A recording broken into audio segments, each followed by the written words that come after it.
Entre ce que la ministre Mécan nous dit et ce qu'on entend venant du terrain parfois. Et Mme Mécan, que l'on voit arriver avec le Dr Arruda et François Legault. Je vous souligne, mesdames et messieurs, que, mine de rien, ça va faire demain 1 mois que l'OMS a déclaré qu'il y avait pandémie sur la planète, que la COVID-19 allait se propager partout, dans à peu près tous les pays sur le globe. Donc, des semaines de confinement qui se suivent pour les gens dont le quotidien a été complètement chamboulé depuis 1 mois. Donc, oui, vous avez raison de le souligner, on a au Québec décidé clairement et plus tôt que d'autres de faire une pause dans toutes ou à peu près toutes les activités non essentielles. Oui, et dimanche, au Québec, ça fera 1 mois que les premières mesures ont été adoptées, c'était le 12 mars. Exactement. La pandémie a été déclarée le 11 mars et quelques jours auparavant, il y avait eu, on s'en souvient, un budget du Québec. Donc, comment l'histoire s'est accélérée, le temps s'est accéléré. Je laisse la parole au premier ministre François Legault. Et des services sociaux, Mme Danielle Mécan, et du directeur national de santé publique, Dr Horacio Arruda. Monsieur le premier ministre, à vous la parole. Bonjour tout le monde. D'abord, le bilan de la journée. On a 25 nouveaux décès, donc un total de 241. Donc, je veux offrir mes condoléances aux familles, aux proches de ces 25 victimes. On a maintenant 11 677 cas confirmés. C'est une augmentation de 765.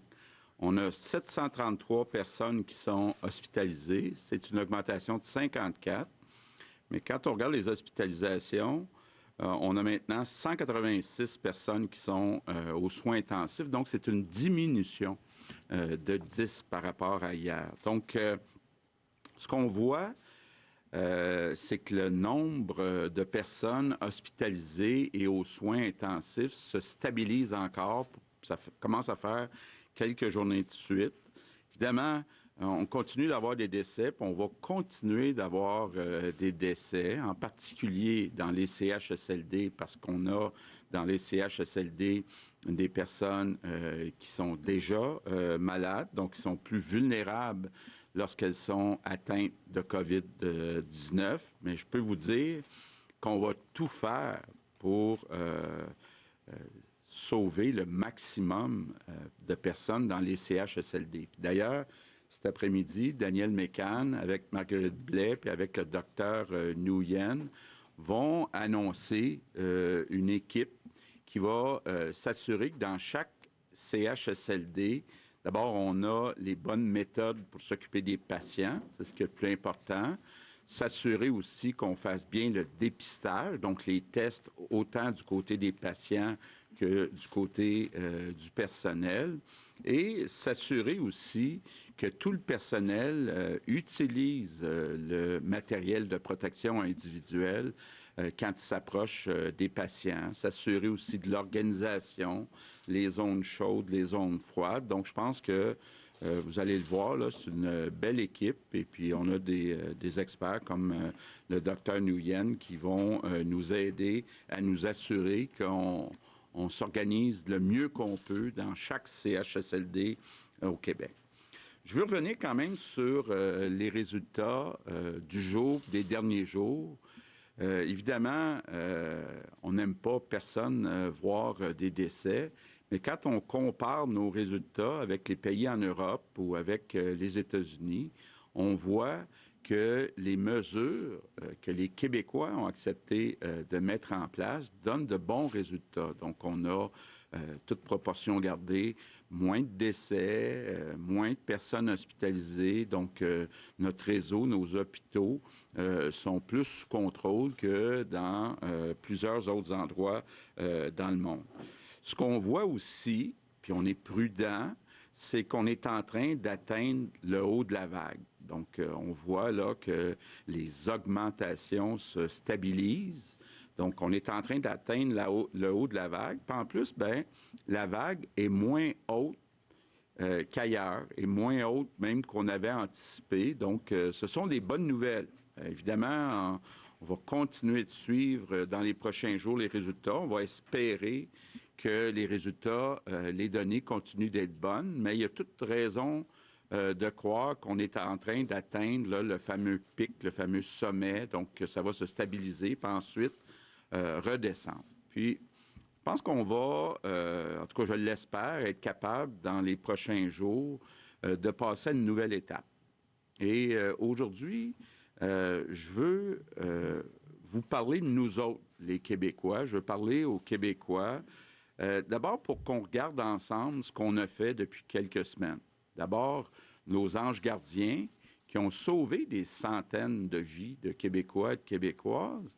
Puis la beauté de l'affaire, c'est qu'on a sauvé des vies autant chez des personnes qui sont riches que chez des personnes qui sont pauvres. C'est la beauté de notre système public là, qui a un grand avantage de ce côté-là par rapport à ce qu'on voit à certains endroits dans le monde.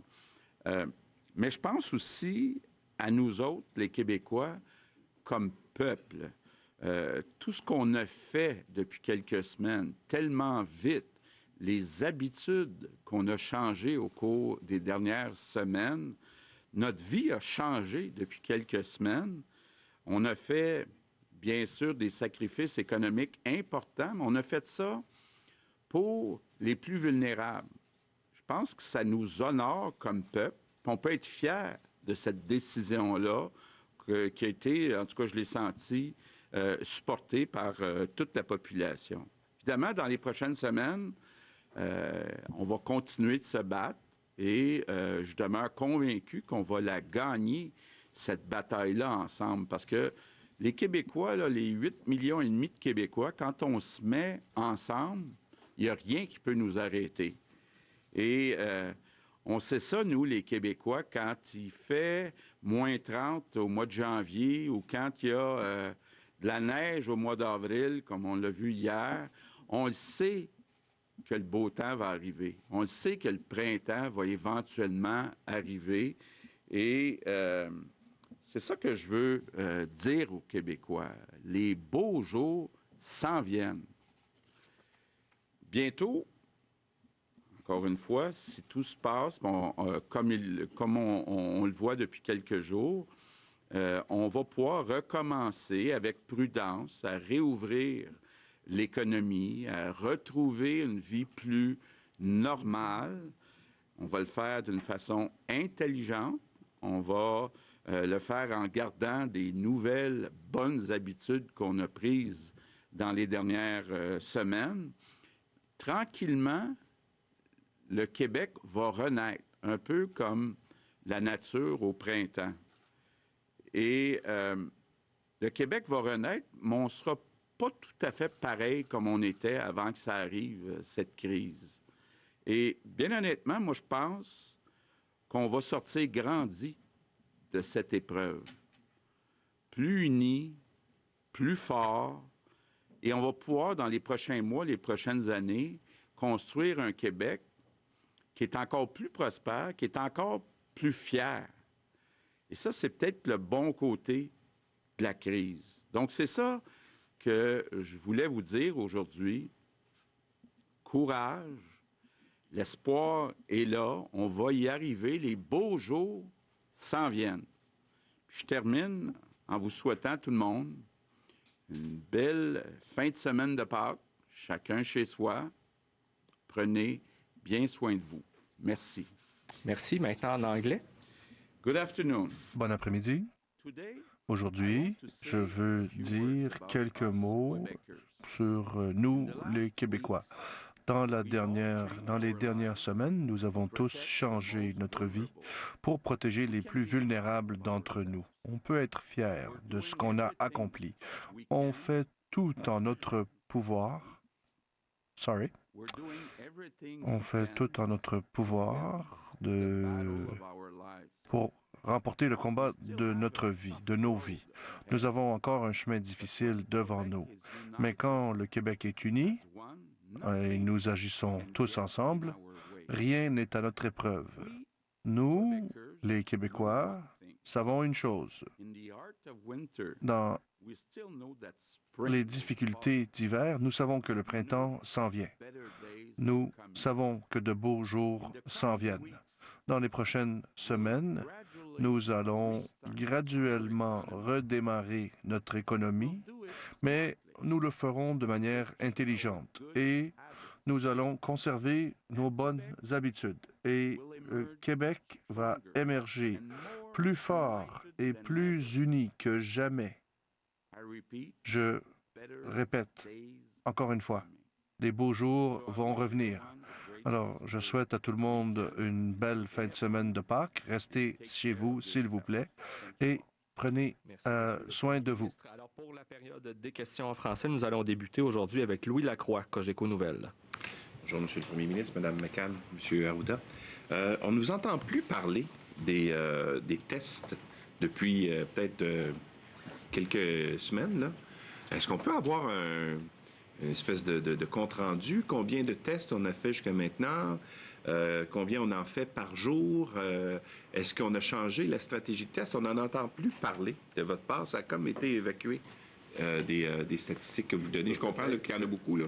Oui, mais je vais laisser le docteur Arruda compléter, mais quand on se compare, puis à chaque soir, moi, je regarde là, les autres pays, les autres États, on est à peu près à 13 000 tests par million d'habitants. On est, avec l'Allemagne, un des pays, un des États qui a le plus testé jusqu'à présent. On continue à ajouter 3 000, 4 000, 5 000 tests par jour, mais quand on regarde ça au cumulatif, là, par exemple, si on se compare avec l'Ontario, on a plus du double par million d'habitants de tests de fait que l'Ontario. D'ailleurs, vous avez entendu le premier ministre de l'Ontario dire qu'il faut augmenter le nombre de tests. Donc, quand on se compare avec les États-Unis, on a le double, toute proportion gardée, de tests déjà de fait. Puis on continue à le faire. On a changé les priorités, comme je le disais tantôt, entre autres dans les CHSLD. On en fait vraiment une priorité de tester le personnel, tester les résidents, résidentes dans les CHSLD qui sont infectés. Donc, on continue de tester. Je ne sais pas si Dr. Arruda a des chiffres à vous donner. Je n'ai pas des chiffres précis, là, mais je vais vous dire à peu près, on est à 5-6 000 tests et même plus par jour. Ce qu'il faut comprendre aussi, c'est que test, ça se continue. Il y a effectivement eu les changements de priorité. Puis, je vais vous dire qu'on va ajouter aussi d'autres types de tests qui sont des PCR plus rapides dès que la technologie dont on a parlé, là, qui est en train de se mettre en cours. On pourra avoir le résultat dans les 15 prochaines minutes. Et on va ajouter à ça aussi des études de séroprévalence pour vérifier quelle proportion de la population est infectée pour nous aider à mieux planifier ce qui va se passer, notamment cet automne. Fait que notre capacité est là, on est encore, et elle va augmenter de façon significative. Peut-être que vous avez un autre tableau, vous. Oui. Le PM est meilleur que moi. Il y a les tableaux, lui. On est rendu à 106 540 tests négatifs, 11 677 positifs, 2 721 sous investigation. Donc, ça continue à augmenter beaucoup, là, puis comme je le disais tantôt, on peut être fier. Puis c'était une des méthodes importantes. Il y a deux choses importantes pour bien réussir, tester, puis garder les gens les plus éloignés les uns des autres. Et dans cette même veine, vous avez dit, M. Arruda, que vous allez faire des tests en général dans la population. Est-ce que vous avez déjà des statistiques? Parce que vous avez commencé à tester dans les CHSLD de façon générale. Est-ce que, jusqu'à maintenant, vous êtes capable de dégager un certain pourcentage de la population, avec les statistiques que vous avez, qui est infectée sans le savoir, les fameux asymptomatiques? Est-ce qu'il est trop tôt? Parce que, si vous me permettez, les échantillons qu'on fait dans les CHSLD, etc., c'est des petits volumes qu'on ne peut pas extrapoler à la population générale. Ce serait trop périlleux. Et il y a une circulation probablement dans ces milieux-là qui est plus grande que celle dans la population générale. Ce n'est vraiment que les études de séroprévalence qui vont pouvoir le faire. Puis il faut accumuler les informations là, en fonction de la caractéristique. Si vous me permettez, je vais quand même passer un message qui est très important. Nos résultats ont donné le courage du premier ministre en faisant cette pause importante a donné des résultats exceptionnels parce qu'on ne s'est pas retrouvé dans une situation où le système de santé a été complètement arrêté. Il ne faut pas penser, par contre, que parce qu'on a gagné cette bataille-là, qu'on ne doit pas faire les choses adéquatement et différemment, comme le dit le premier ministre. C'est-à-dire qu'une ouverture qui serait, mettons, rapide comme on-off, entraînerait que des gens qui n'ont pas été exposés, là, notamment des personnes en haut de 60 ans, deviendraient malades, puis on pourrait se retrouver avec les mêmes problèmes qu'on aurait voulu prévenir, je dirais, cet hiver. C'est-à-dire revenir avec des courbes. Ça, c'est pas moi qui le dis, c'est tout le monde, partout dans le monde. Et donc, on doit réouvrir, on doit le faire avec patience, je vous dirais, patience, mais aussi progressivement, parce qu'il n'y a personne qui veut qu'on reste dans cet état-là. Psychologiquement, c'est trop difficile. On est les premiers. On ne veut pas être des dictateurs, mais on veut éviter qu'on reprenne, je vous dirais, une hausse importante, exponentielle, qu'on a évité au cours des prochaines semaines. Mais je pense que ça, si les Québécois écoutent ce qu'on va leur prescrire, entre guillemets, puis avec des jours meilleurs, avec un regard printanier, si vous me permettez, pour là-dessus, je pense qu'on va le réussir. Mais il faut surtout être prudent de ne pas penser que c'est bar open demain matin par rapport à la distanciation sociale comme telle. Prochaine question, Tommy Chouinard, La Presse. Bonjour. On comprend aujourd'hui que les transferts de patients vers les CHSLD, ce ne sera plus possible. Combien il y a eu de ces transferts-là depuis le début de la crise et considérez-vous, Monsieur le Premier ministre, que c'était une erreur de procéder à ces transferts? Non, je pense que c'est ce qu'il fallait faire, de prendre les personnes qu'on était capable de transférer dans des CHSLD pour libérer des lits dans les hôpitaux, pour accueillir éventuellement la vague qui viendrait suite à la COVID-19. Il faut comprendre là, que les patients qui ont été transférés des hôpitaux vers les CHSLD, des patients qui étaient capables de recevoir toujours les meilleurs soins, autant au CHSLD qu'à l'hôpital. Donc, il n'y a pas personne qui a subi des conséquences négatives de ces transferts. Mais maintenant, on arrête de le faire parce qu'on a libéré, on avait libéré jusqu'à 8 000 lits. Là, on est en train de ramener ça plus à 6 7 000 parce qu'on utilise à peu près 700 seulement actuellement. Donc, ce ne sera plus nécessaire là, de continuer à transférer des patients des hôpitaux vers les CHSLD. Mais c'était correct de le faire, puis il n'y a pas personne, en tout cas, moi, je me suis assuré de ça, qui a souffert de ces transferts-là sur la qualité des services qui ont été donnés. Monsieur le ministre, si vous permettez, moi, je veux compléter ce que Monsieur le Premier ministre vient de dire en ajoutant aussi qu'on a aussi transféré des gens dans des ressources intermédiaires et des ressources de type familial. Alors, ça aussi, ça fait partie de milieux de vie pour les personnes âgées. Effectivement, c'est quelque chose qu'on fait régulièrement dans le réseau et il fallait le faire de façon impérative parce qu'effectivement, il fallait être préparé pour le pire scénario. Je pense que c'est la chose responsable à faire en milieu hospitalier. Là, maintenant, évidemment, les choses changent, les choses évoluent et on arrête les transferts de nouvelles personnes en RI, en RTF et dans les CHSLD. Pour le moment, effectivement, c'est cessé. Mais au début et au départ, c'était nécessaire de le faire. J'aimerais ajouter un élément épidémiologique, si vous permettez. Vous allez voir, partout dans le monde, il y a eu des travailleurs de la santé puis des gens qui ont été infectés. Au début, ici, on a eu un profil associé à des voyages. Mais une chose qu'on avait sous-estimée, puis ça, c'est vrai partout dans le monde, puis ce n'est que récemment qu'on l'a vu, c'est la question des porteurs asymptomatiques et des gens qui n'ont pas de symptômes ou très peu et qui sont contaminés. C'est arrivé dans les CHSLD, mais si ces patients-là étaient restés en milieu hospitalier, je vais vous dire une chose, il aurait pu avoir des travailleurs de la santé qui auraient été infectés puis qui les auraient rendus malades. Parce que malheureusement, les personnes qui sont en CHSLD sont souvent des gens beaucoup plus malades et donc plus à risque d'avoir des décès. Mais j'aimerais ça qu'on regarde ça dans la perspective de ce qui s'est passé partout dans le monde. Des travailleurs de la santé et cette connaissance-là du fait qu'on peut transmettre la maladie de façon asymptomatique, etc., a pu faire que certains patients ou certaines personnes ont pu contaminer d'autres personnes alors qu'ils n'avaient pas de symptômes. Maintenant, on le sait. On ne le savait pas à une certaine époque. Puis c'était comme ça dans tout le monde. Puis vous allez voir, vous pourrez aller regarder la littérature pour revoir cela. Dans le fond, ça a été un facteur majeur. Puis c'est ça, un des facteurs qui fait que c'est une maladie qui se transmet beaucoup, malheureusement, à cause que, malheureusement, avant même d'avoir des symptômes, puis ça, on ne savait pas ça au début, je ne vous disais pas ça au début, on disait que c'est surtout les gens symptomatiques, mais là, on se rend compte que c'est pas ça. Et c'est des apprentissages, ça démontre la nouveauté du virus qui est apparu quelque part en décembre, janvier, puis là, on est rendu au mois d'avril, mais on en apprend beaucoup plus. Puis on va en apprendre encore sur ce virus-là. Rapidement, sous question. Oui, Monsieur le Premier ministre, vous comparez beaucoup au niveau des décès avec ce qui se passe en Europe. Lorsque l'on compare au Canada, il est clair que le taux de décès par 100 000 habitants au Québec est 2 fois supérieur à ce qu'on voit dans le reste du Canada.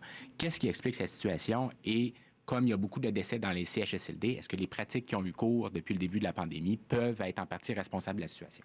Bon, d'abord, si on veut se comparer, il faut se comparer avec des provinces qui ont des grandes villes. Donc, on parle de Toronto, peut-être jusqu'à un certain point, Vancouver. Bon, comme on l'a dit, on était malchanceux d'une certaine façon à cause de la semaine de relâche. C'est qu'on a eu beaucoup de gens qui ont voyagé pendant la semaine de relâche au pire moment.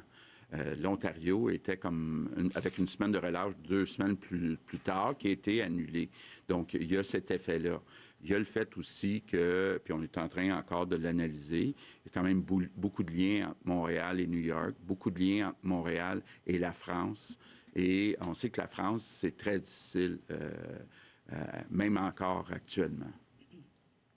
Question, Geneviève Lajoie, Journal de Québec, Journal de Montréal.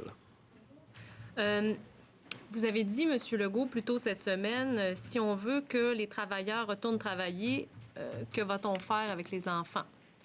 Effectivement, les chantiers, vous avez dit que les chantiers devraient reprendre leurs activités sous peu. Ça fait 190 000 travailleurs, l'industrie de la construction. Ça fait beaucoup d'enfants de plus dans les garderies et les services de garde d'urgence, si jamais c'est le cas. Est-ce que le scénario d'un retour en classe le 4 mai, est-ce que c'est sérieux ou si on parle d'une option là, qui pourrait être réalisable à 2 %? C'est plus que sérieux. Même, on n'exclut pas de réouvrir les écoles et les garderies avant le 4 mai. Donc, on regarde actuellement, effectivement, là, puis on va suivre ça. Il n'y a rien de décidé encore. On va suivre les résultats jour par jour. Mais comme on l'a souvent dit, les enfants sont beaucoup moins à risque. Ce qu'il va falloir s'assurer quand on va réouvrir les écoles et les garderies, c'est que les enfants ne passent pas du temps proche de leurs grands-parents. C'est malheureux, puis je sais que les grands-parents, ils aiment ça, voir leurs petits-enfants, mais pendant un certain temps, il va falloir absolument éviter ça. Mais vous le voyez là, dans les résultats, il y a très peu d'enfants là, qui subissent des conséquences graves. Donc, ça va venir éventuellement. Je pense qu'on regarde plusieurs scénarios. Pour avoir un scénario où il y a une réouverture partielle avec les parents, quand il y a un des 2 parents qui peut retourner travailler, ou ceux qui n'ont pas d'enfants jeunes, et peut-être dans un deuxième temps, bien, une fois les écoles, les garderies ouvertes, de réouvrir davantage l'économie. Mais tout ça, c'est des scénarios. Ce sont des scénarios qu'on regarde.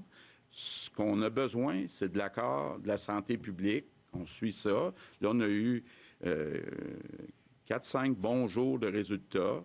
Bien, là, à chaque matin, je me lève, là, demain matin, dimanche matin, lundi matin. On va regarder si ça se poursuit. Puis, bon, on va prendre la décision qui est la meilleure pour la population.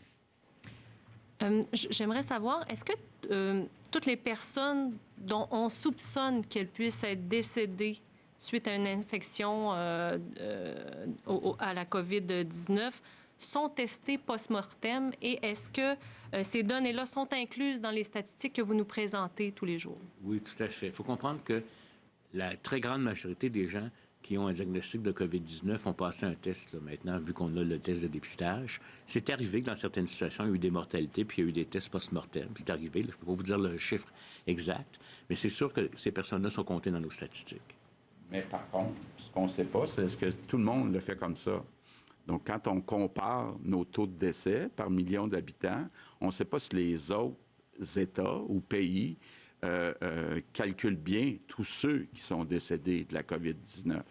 Et nous avons aussi des fois, par exemple, disons qu'on aurait 2 personnes dans la même maison. Il y en a un qui a fait la maladie, l'autre décède de la maladie, mais l'autre, on n'a pas de test, mais on va le considérer comme étant un cas parce que c'est un contact qu'on appelle un lien épidémiologique. La probabilité que la deuxième personne, même si on n'a pas vérifié avec un test de laboratoire, nous, on le compte comme lien épidémiologique. Ce n'est pas toutes les provinces qui le font comme ça. C'est pour ça que je vous dis que, dans le fond, là, en termes de comparaison, il faut se comparer. On le fait, on regarde ce qui se passe dans les autres pays. Mais quand on fait une comparaison à ce stade-ci, même par rapport à l'Ontario, il va falloir attendre la fin de l'épisode pour être capable de comparer les choses. De la même façon que nous, ça va bien. Si on relâche tout, on pourrait se retrouver comme encore dans un scénario comme New York ou ailleurs. Merci. Maintenant, au tour d'André Martin, TVA Nouvelles. Bonjour à vous trois. On sait que rien ne va plus dans certains CHSLD. Les cas de décès, malheureusement, s'accumulent. Vous en avez nommé 6 hier où la situation est particulièrement critique. Il y a de la détresse chez le personnel de la santé, chez les résidents, chez les familles. Ce matin, l'ancien chef de police de Laval, Mme McCann, vous a interpellé directement pour prendre des mesures nécessaires quand sa femme a contracté la COVID à Sainte-Dorothée. Alors, allez-vous mettre les CHSLD, la Flèche, Sainte-Dorothée, la Salle, bref, là où c'est plus critique, sous tutelle? Bon, écoutez, moi, d'abord, d'habitude, je ne commande pas là, sur une situation particulière, mais je vais quand même dire que j'ai beaucoup de sympathie pour la personne dont vous parlez et je comprends là, son inquiétude. Je dois vous dire qu'on fait toutes les vérifications par rapport à ces CHSLD là, qui sont en éclosion. On a vraiment un suivi très serré. Et par exemple, pour le CHSLD Laval, on a ajouté du personnel et on fait un suivi avec le PDG de l'établissement. C'est une situation préoccupante. Et effectivement, on lui envoie aussi du renfort comme gestionnaire parce que c'est beaucoup, beaucoup à gérer tout ça. Et on fait la même chose au niveau là, de d'autres CHSLD. Vous prenez en Mauricie, Centre du Québec, à la Flèche, on a l'état de situation. On ajoute beaucoup de personnel. Je vous ai parlé hier d'un renfort là, de 1000 personnes là, qui arrivent. Alors, on en ajoute beaucoup aussi à la Flèche. Et il y a une stabilisation de l'équipe qui va arriver aussi en fin de semaine. Alors, tous les efforts sont déployés. On en a également 5 à Montréal. Et là aussi, on fait un suivi très serré pour Montréal, notamment au niveau du sud de Montréal, où on a 3 CHSLD, où il y a une éclosion. Et on fait un suivi avec l'établissement et on envoie du renfort, non seulement en personnel, mais aussi au niveau de la gestion, parce que c'est vraiment très exigeant comme gestion. Et on a 3 RPA, une dans Chaudière-Appalaches, une dans la Naudière et une en Gaspésie, où la situation est sous contrôle. Et là, je vais en profiter pour vous dire que nos établissements voient à ces situations et prennent toutes les mesures dont on a parlé, les mesures de protection, les équipements, le dépistage, l'ajout de personnel pour soutenir les équipes, mais doivent également apporter leur soutien à des résidences pour personnes âgées autonomes dans leur secteur. Et c'est ce qu'on fait.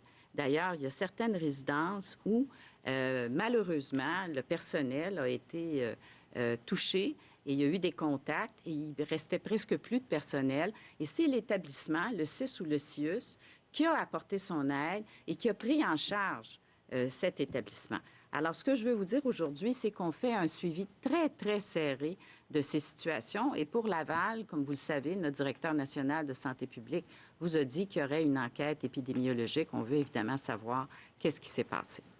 Je veux juste ajouter, là, juste pour vous montrer un peu comment ça se passe. Moi, je reçois là, à chaque matin la liste de tous les CHSLD et les RPA, puis sont en ordre de combien de cas confirmés. Donc, on commence par ceux qui ont plus de cas confirmés de la COVID-19. Et moi, je pose la question à l'équipe de la santé. Est-ce que le patron ou la patronne de ce CHSLD-là est compétent ou compétente? Est-ce qu'il y a assez de personnel dans ce CHSLD-là? Puis là, je fais ça, pour les 20 pires ou les 20 où il y a le plus de cas. Donc, il y a vraiment un suivi individuel qui est fait. Pour s'assurer qu'on a les bonnes personnes, assez de personnes, des personnes compétentes pour diriger. Question? Est-ce que je pourrais ajouter quelque chose? Bien sûr.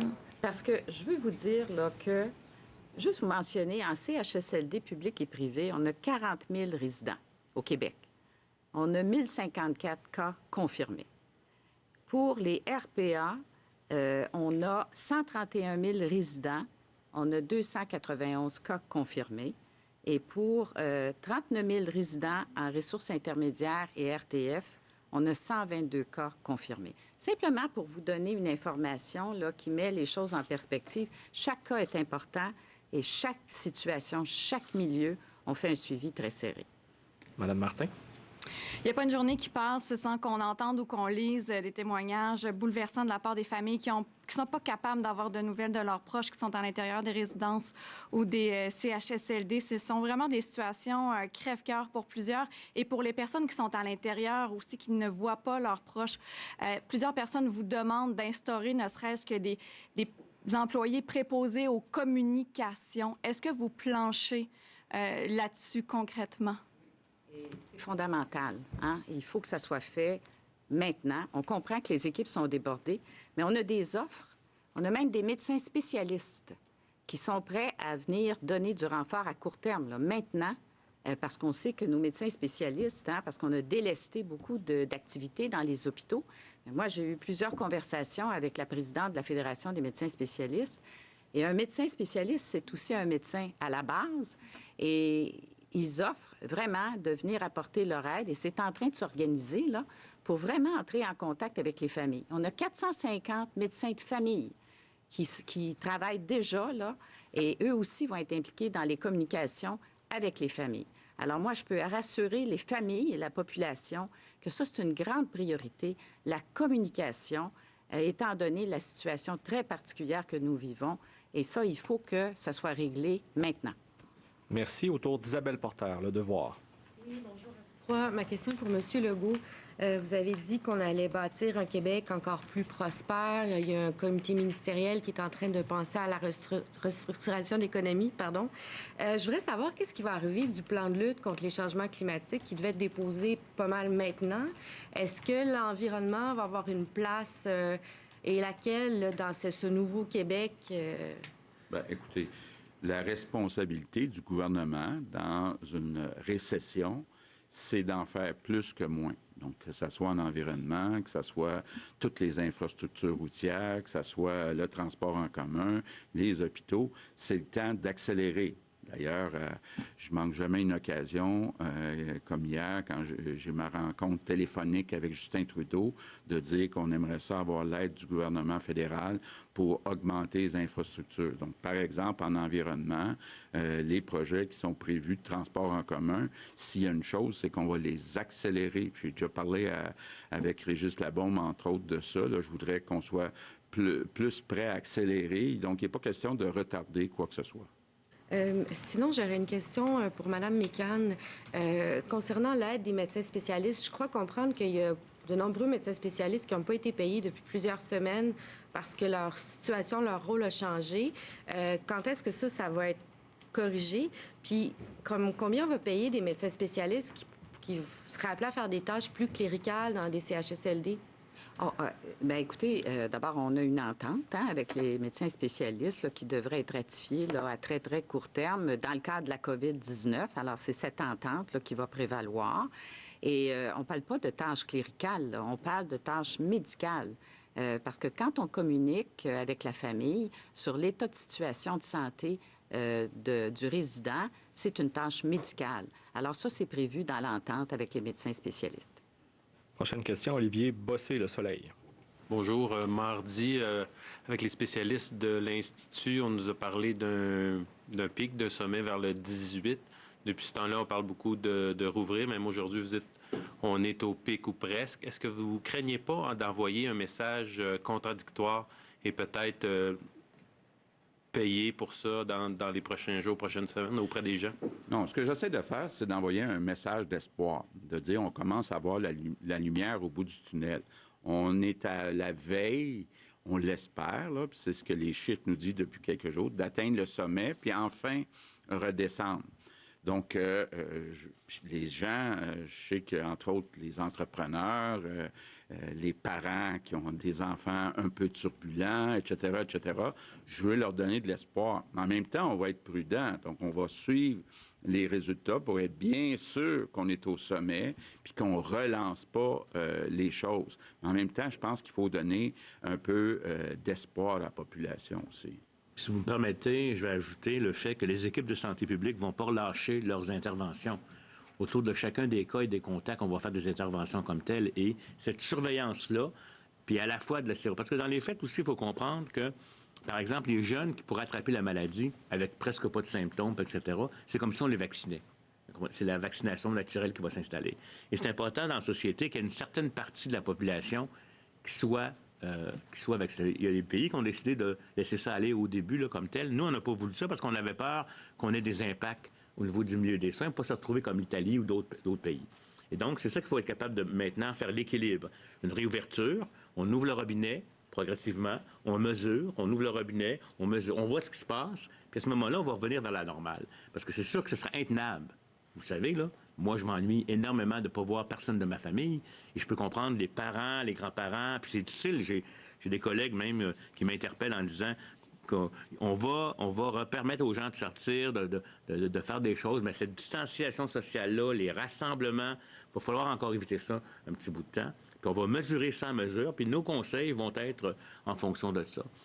Si on se rend compte qu'une ouverture crée trop de problèmes, ou que des gens ne sont pas compliants du tout, moi, je pense que je vais faire confiance au Québec. On ne va pas contraindre encore trop longtemps, mais s'il y a des gens qui, par contraignage, parce qu'ils ne respectent pas, viennent faire qu'on va avoir un surpassement de nos capacités aux soins intensifs ou ailleurs, on ne veut pas vivre ça au Québec, de choisir entre deux personnes.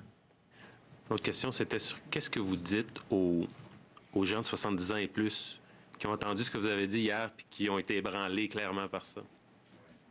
Bien, je comprends. Puis effectivement, c'est comme si c'était pas juste. Là. On dit les personnes plus âgées, qui ont 70 ans et plus, c'est les personnes souvent qui sont les plus seules.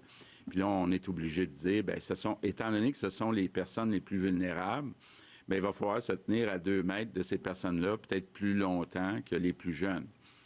C'est la réalité. Je trouve ça, effectivement, très dur. Mais c'est pour essayer de les protéger. Parce qu'on le voit là, dans les décès, c'est pas pour le fun qu'on fait ça, là, c'est sérieux, puis il peut y avoir des conséquences graves pour les personnes de 70 ans et plus. Donc, je trouve ça dur, mais en même temps, c'est le meilleur choix qu'on puisse pas faire si on veut les garder longtemps. Vous me permettez encore? Plus les gens vont respecter les consignes, par exemple, plus les gens vont pouvoir aller se promener, mais toujours à 2 mètres de distance. Il ne faut pas que les gens aillent se rencontrer à la maison de quelqu'un. Là. Plus ça va se faire, plus on va être en mesure de réouvrir puis de laisser aller. Parce que votre comportement peut ne pas vous nuire à vous, mais peut nuire à quelqu'un d'autre. Prochaine question, Alex Boissonneau, Radio-Canada. Bonjour. On a l'impression qu'il y a un décalage entre ce que vous dites, et la question s'adresse peut-être à vous, M. Legault, entre ce que vous dites et ce que M. Trudeau dit. M. Trudeau disait, lui, qu'on voulait commencer à retrouver une vie normale seulement quand il y aura un vaccin. On parlait d'1 an, 1 an et demi. Encore ce matin, il parle peut-être d'une reprise partielle au niveau des activités économiques cet été. Alors que vous, là, on vous entend parler des prochains jours. On dit, vous évoquiez mercredi le fait qu'on pourrait recommencer à travailler dans le secteur résidentiel dans les prochains jours, prochaines semaines.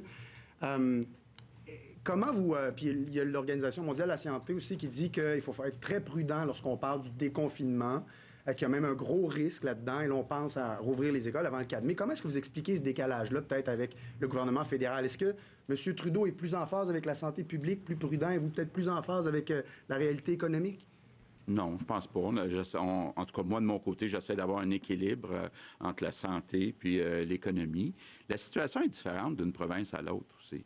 Faut faire attention. Là, on a eu comme un appel conférence, on a un à tous les jeudis soirs, là, de 5 à 7. Et bien, on voit qu'il y a des provinces peut-être qui n'ont pas encore beaucoup de cas, mais qui n'excluent pas d'en avoir peut-être dans les prochaines semaines, les prochains mois. Donc, M. Trudeau essaie de regarder l'ensemble. Nous, on regarde notre réalité. Et puis aussi, bien, faut être prudent. Il y a l'économie, il y a les écoles, il y a les personnes plus jeunes, il y a les personnes plus vieilles. Donc, c'est ça, là, chacun a sa stratégie. Puis d'ailleurs, ça a été unanime. Là, les provinces ne souhaitent pas que le gouvernement fédéral utilise les mesures d'urgence pour imposer des choix qui seraient les mêmes dans toutes les provinces. Je pense que ça va être à chaque province à regarder sa situation, puis à évaluer qu'est-ce qui est le mieux pour la population. Puis j'ai quand même senti aujourd'hui, j'ai lu un peu ce que M. Trudeau disait. Là, j'ai vu le mot quelques semaines à certains endroits. Donc, bon, c'est ça. Il faut doser tout ça. J'aurais aimé ça peut-être entendre M. Arruda, Dr Arruda, sur cette rouverture progressive-là et peut-être la rouverture des écoles avant le 4 mai, parce qu'on parlait de la difficulté, entre autres, d'appliquer la distanciation sociale. Est-ce que vous pensez que c'est une bonne idée, vous, de décloisonner de cette façon-là? Mais moi, je pense qu'il faut que la société revienne, puis ça va être bien important aussi que les parents comprennent là, qu'est-ce qu'on fait. Comme on le dit, l'épidémiologie fait que les jeunes enfants ne sont pas malades de façon... Il y a toujours des exceptions possibles, mais très excessivement rares. Donc, il faut aussi avoir cet équilibre-là, si vous me permettez. Oups, j'ai perdu le foulard. Il faut aussi avoir cet équilibre-là, à mon avis, en permettre d'immuniser une partie de la population pour permettre d'éviter... Parce que plus les enfants vont être, à mon avis, immunisés par la maladie naturelle, moins ils vont devenir des vecteurs actifs auprès des personnes plus âgées. Fait qu'il y a quand même un équilibre à faire. Puis comme je vous le dis, on est très en phase, en tout cas, jusqu'à maintenant, avec le gouvernement et nos conseils sont pris en considération. Je pense qu'il faut comprendre aussi quand l'OMS, puis les gens très loin, donnent des recommandations, ils font en fonction des éléments généraux. Parce que si je pouvais me fier sur tous les Québécois de 70 ans et moins qui n'auraient aucun contact avec d'autres personnes, puis qui, je sais pas, comprenez, puis qui se promèneraient dans la rue à 2 mètres de distance, là, on ne ferait pas des mesures contraignantes comme on a fait. Si on les a faites, c'est que les gens s'enfuyaient puis allaient se retrouver à quelques endroits. Donc, moi, je pense qu'il faut vraiment faire une analyse qui est effectivement associée à nos données, puis nos effets. Parce que la population québécoise va-t-elle se comporter comme celle de l'Ontario? Je ne sais pas. Ou celle de la Colombie-Britannique. La Colombie-Britannique, c'est les Chinois qui les ont infectés. Puis la Chine a fermé ses frontières, donc ils n'ont pas été bombardés. Nous, on a été bombardés par d'autres. Ça, les gens, il faut que vous compreniez. Quand on compare ça, puis quand on va faire les analyses plus tard, on va les regarder, les mouvements de population. C'est quoi la proportion de voyageurs de France qui sont venus chez nous pendant la période critique, etc. Fait que je vous dirais que cette ouverture-là de robinet, c'est pas une switch on-off, comme je disais. On a fait off avec la pause temporaire. On a un gradateur. On va rouvrir, on va mesurer, on va rouvrir et mesurer. Puis c'est important qu'une société fonctionne aussi quelque part. Sinon, augmentation de la violence, enfants battus. Tout ça, là, c'est associé à des éléments de confinement. Puis je peux vous dire, là, à un moment donné, on finit par devenir fou si on est toujours enfermé comme tel. Ça, je pense qu'il faut prendre en compte aussi la réponse de la société. L'autre chose qu'il faut regarder aussi, c'est que les provinces n'ont pas toutes pris les mêmes mesures. Par exemple, il y a des provinces qui n'ont pas fermé toute la construction, qui n'ont pas fermé toutes les compagnies manufacturières, qui n'ont pas fermé toutes les mines. Donc, nous, on a été assez raides, même, je dirais, probablement la province qui en a fait le plus rapidement. Mais il y a des endroits où ça n'a pas été fermé, ces secteurs-là. Donc, c'est certain que nous, on est à l'étape de les réouvrir. Eux autres sont déjà réouverts. Patrice, oui. Je trouve ça important. On a changé aussi la façon dont on va travailler. Hier, je suis allé dans un petit dépanneur en arrière de chez moi, là, en gardant la distance, etc. Il y avait un plexiglas, chose qui n'avait jamais été... On le recommande depuis des années pour les préventions des infections. Donc, on va avoir aussi transformé la façon dont on va faire. Il va probablement y avoir moins de grippe et de rhume les saisons prochaines. Les gens vont faire attention de ne pas aller voir grand-maman, grand-papa quand ils ont peut-être le rhume puis la grippe. C'est des choses qui vont faire que notre société va avoir appris dans l'adversité, mais il faut aussi, à un moment donné, sortir de cette phase d'adversité trop forte. Patrice Bergeron, La Presse canadienne. Bonjour à vous trois. Il y a des informations qu'on a eues qui disent qu'il y a un arrêté ministériel en préparation pour forcer les travailleurs de l'éducation à aller travailler dans le domaine de la santé, qui seraient réquisitionnés, par exemple, des professeurs en sciences infirmières, des concierges, des ouvriers. D'abord, est-ce que vous confirmez cette information-là et qu'est-ce qui arriverait dans le cas où ça serait mis en place pour les personnes qui refuseraient, par exemple, d'être réquisitionnées pour aller travailler dans le domaine de la santé? Alors, oui, effectivement, on est en train de discuter avec l'éducation et mettre en place des modalités, justement, pour qu'on ait la contribution de gens d'éducation, par exemple, des professeurs au niveau des commissions scolaires et aussi des cégeps pour venir nous aider, par exemple, en sciences infirmières. Il y en a quand même un certain nombre. Et moi, je peux vous dire qu'il y a eu un lien, de toute évidence, avec les syndicats. Et la réponse, c'est que je pense que les gens réalisent le sérieux de la situation, comment on a besoin. D'ailleurs, une partie de ces gens-là sont déjà avec nous dans le réseau, à travailler dans le réseau. Alors, on va aller chercher les autres. Et je pense qu'on a une réponse bonne et que ces gens-là vont vraiment beaucoup nous épauler. Je fais référence d'ailleurs, plusieurs l'ont vu, le président de l'Association des inhalothérapeutes qui disait aujourd'hui, ben moi, je sors de mon bureau et je m'en viens aider dans le réseau. C'est un peu ça qu'on fait, là. On demande aux gens là, qui ont des fonctions importantes, l'enseignement, on le sait, puis on ne veut pas mettre en péril non plus la graduation là, des gens, puis le parcours académique, c'est très important. Mais il y a des gens là-dedans, à notre avis, qui vont faire une contribution vraiment très appréciée dans nos CHSLD.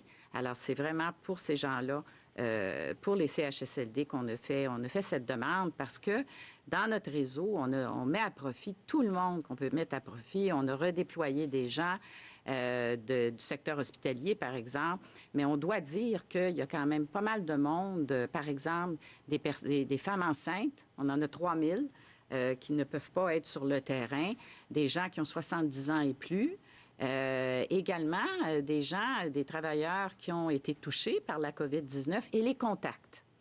Alors, tout ça et des nouvelles activités, les cliniques d'évaluation, là, hein, sur le terrain, le 811, on a eu des ajouts d'activités. Et aussi, quand on traite la COVID-19 en milieu hospitalier, ça prend plus de temps, ça prend plus de monde. Parce qu'il faut se protéger, il y a un ensemble d'éléments ou d'étapes qu'on doit faire qu'on ne faisait pas autant avant. C'était pas nécessaire. Alors, c'est pour ça qu'on est content qui viennent nous prêter main forte, puis on les salue d'ailleurs. Je pense que ça va faire une grande différence. Merci. Monsieur Legault, j'aimerais vous entendre maintenant à propos des chiffres du chômage qu'on a entendus hier. Je sais que vous êtes comptable, vous êtes un passionné d'économie, votre gouvernement est censé être un gouvernement de l'économie. Maintenant, quelle lecture vous faites de la situation, lecture macroéconomique, lecture fine? D'abord, les chiffres qui ont été sortis hier, ce que je comprends, c'est que ce sont les chiffres qui sont basés sur la situation de la 3e semaine du mois précédent, donc la 3e semaine du mois de mars. Donc, effectivement, l'ampleur du chômage est beaucoup plus élevée que ce qu'il y avait dans les chiffres hier. On est en train, justement, de faire l'évaluation secteur par secteur de combien d'emplois ont disparu depuis le début de la crise pour, justement, se donner un plan pour réouvrir éventuellement les différents secteurs. Mais c'est certain là, que le taux de chômage est beaucoup plus élevé actuellement que ce qu'on a vu dans les chiffres qui sont sortis hier. Merci. So we'll now switch in English with the... Alors maintenant en anglais avec Cathy Soleil de CBC News. Bon après-midi. J'ai été surprise, Monsieur Legault, d'entendre que vous n'excluez pas la possibilité de rouvrir les garderies et les écoles avant le 4 mai. Je voudrais comprendre. Je pense que vous voulez donner un peu d'espoir avant le début de la longue fin de semaine. C'est moins déprimant à entendre que les choses vont redémarrer. Mais j'aimerais comprendre pourquoi vous avez dit ça aujourd'hui avec la distanciation sociale qui est un gros défi pour l'éducation. Réponse. Dans les derniers jours, on a eu de bons résultats et on peut croire qu'on s'approche au pic de la crise. Et une fois qu'on arrive au pic et qu'on voit le nombre de cas descendre dans nos hôpitaux, nous pourrons redémarrer l'économie. Et bien sûr, si on veut éventuellement relancer l'économie du Québec pleinement, il y a des parents, il y a des travailleurs qui ont des enfants. Et ces enfants, s'ils ne sont pas à l'école ou en garderie, ils sont à la maison. Donc, ces gens-là ne peuvent pas travailler. Ça va ensemble. Rien n'est décidé. Alors, nous regardons différents scénarios. Nous avons 3 semaines à partir de maintenant jusqu'au 4 mai. Alors, qu'est-ce qu'on peut faire graduellement? Rien n'est décidé encore. Mais bien sûr, on va regarder de près les résultats des prochains jours, prochaines semaines. Nous aurons des discussions avec le Dr Arruda et son équipe et nous prendrons la meilleure décision possible. Je ne veux pas prendre de risques indus, mais en même temps, nous devons redémarrer l'économie éventuellement et donner un peu d'espoir à la population. Clarification, M. Arruda, sur la distanciation sociale et les garderies et les écoles. Comment est-ce qu'on peut faire ça?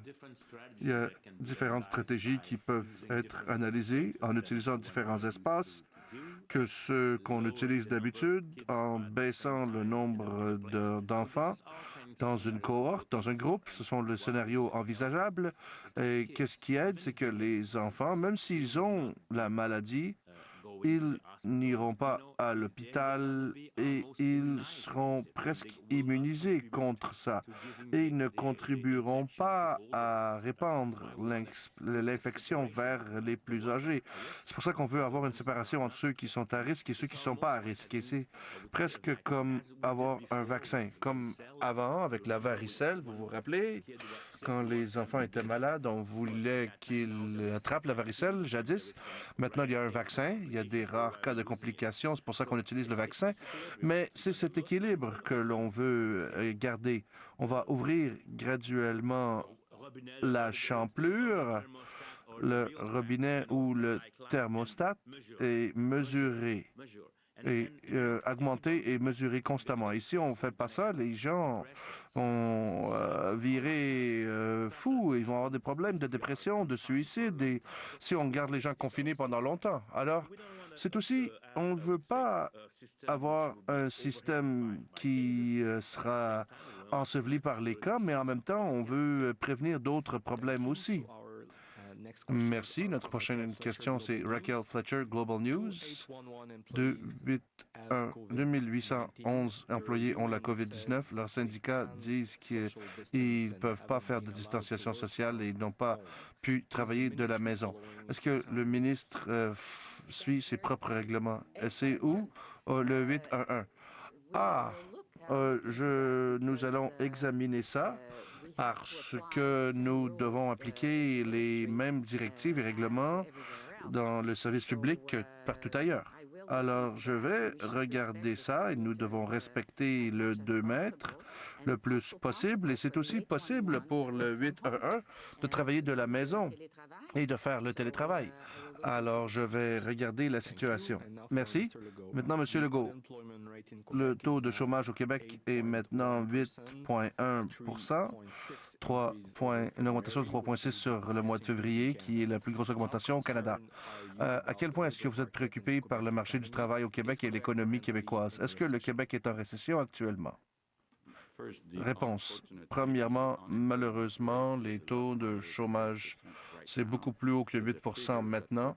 Alors, les chiffres qui ont été corrigés par le gouvernement canadien hier représentent seulement la situation à partir de la 3e semaine de mars. Alors, ce n'est pas une pleine mesure des chiffres. Oui, la situation économique est très difficile, comme j'ai expliqué avant.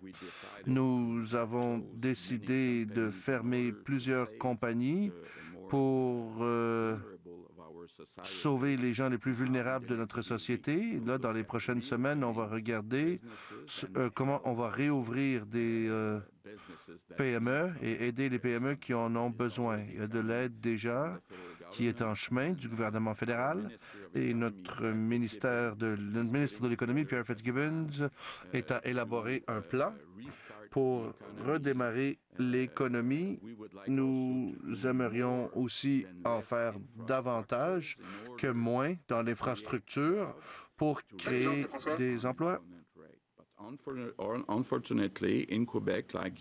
Malheureusement, au Québec, comme ailleurs au monde, le taux de chômage sera très élevé maintenant et nous espérons dans les prochains mois que l'on pourra le réduire. Maintenant, une question de Philotier. Montréal Gazette, les familles disent que le nombre de morts dans certains CHLD que vous avez mentionnés hier sont en fait beaucoup plus élevés.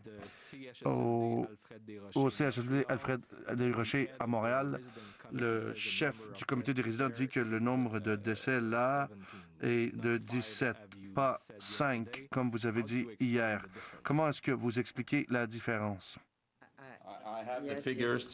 J'ai les chiffres devant moi. Réponse, c'est encore 5. Il faut comprendre qu'il y a un besoin de déclarer les décès. C'est un processus. La santé clinique, ils mettent ça dans le système. Il y a des délais. C'est normal parce que même le médecin doit signer le certificat de décès et je pense que c'est un décalage simplement que les gens sont décédés et ils ne sont pas reflétés dans le système encore. Mais nous devons utiliser les chiffres officiels. C'est la seule façon. Le pic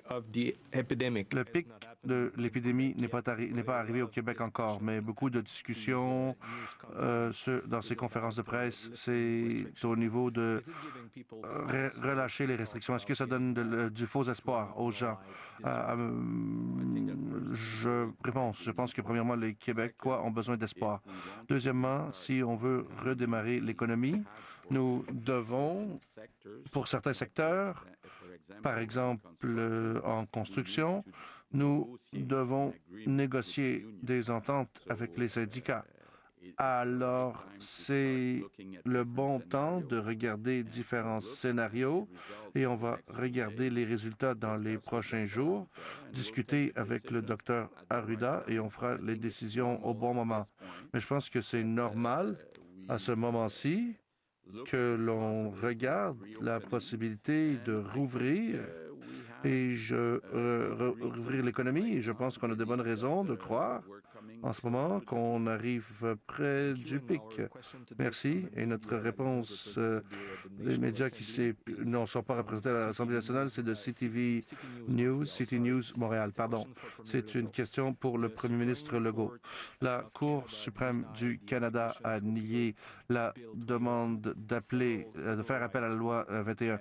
Plusieurs groupes de droit civil ont demandé à ce que la loi soit suspendue pendant ces procédures légales. Pouvez-vous commenter sur cette décision? Réponse, vous pouvez comprendre, on est très heureux qu'on a gagné cette cause et que la loi 21 sera appliquée. C'est possible de répéter en français sur cette question? Oui, écoutez, on est content du résultat en cours.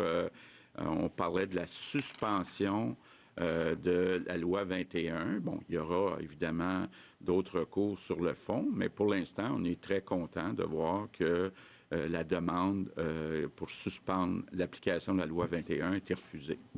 So that's all the time we have. Alors, c'est tout le temps que nous avons. Congé de Pâques à ceux qui peuvent en profiter. Merci. Alors, pour les enfants qui nous